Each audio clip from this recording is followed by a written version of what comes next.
Hi, Pechis here, and in today's video I'll review the Junu Heavy Tank from the recently added Japanese Heavy Tank branch.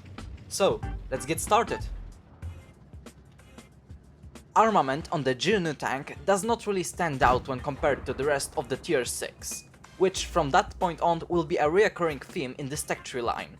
Alpha damage at 220 hit points is nothing mind-blowing, it's just sort of there, basically on par with many other heavy tanks of its tier. Junu, however, makes up for it with a very decent reload time of 7.2 seconds, and by that making the DPM value definitely above the average. If we equip our tank with gun rammer equipment, reload time will drop to about 6.7 seconds, and the adrenaline consumable will reduce it to basically 6 seconds, and using them together will make the reload last only 5.6 seconds.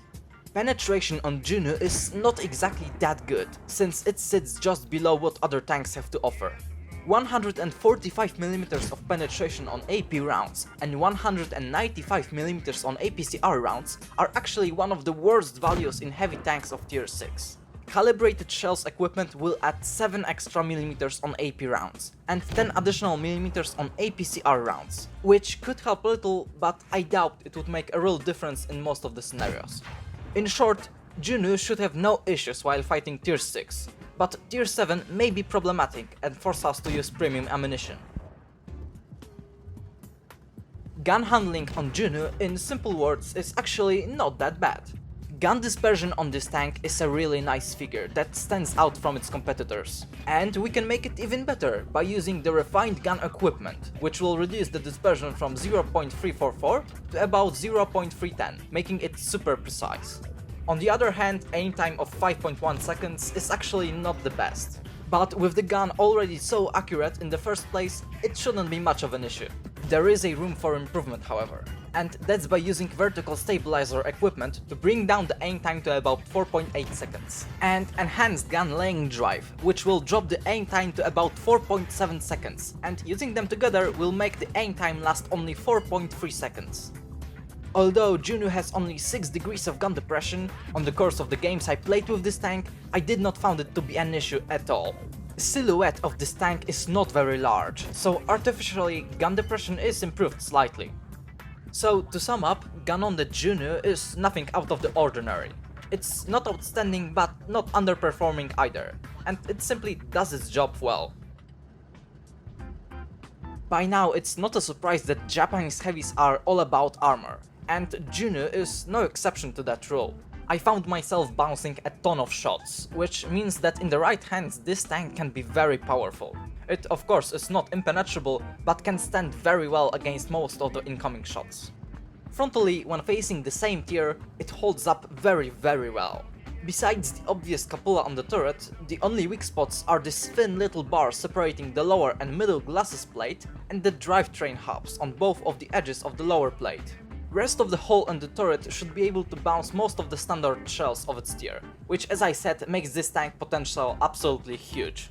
Obviously, when enemy switches to gold rounds or you're facing the tier 7 tank, all of the magic suddenly fades away, but that's to be expected.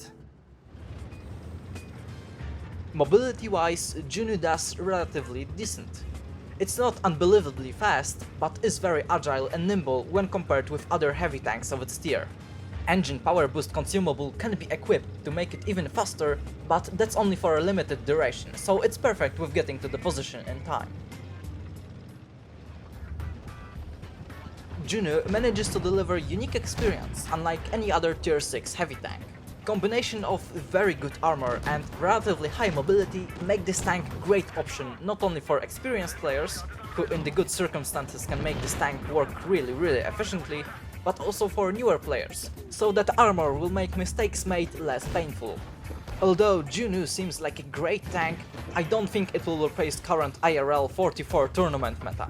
Junu has slightly better mobility, but it doesn't make up for less armor, which still doesn't mean that Junu is a bad tank.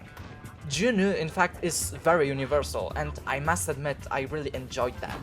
A lot of vehicles in tier 6 in general are in some way or another lacking in one or even two aspects, so it's really nice to finally play that do-it-all tank in a while.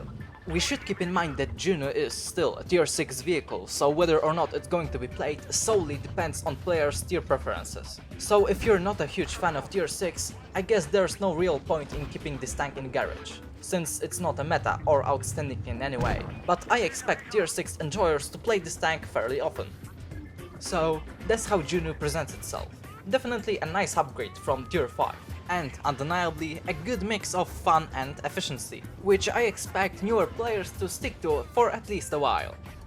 So that's all I have for you today.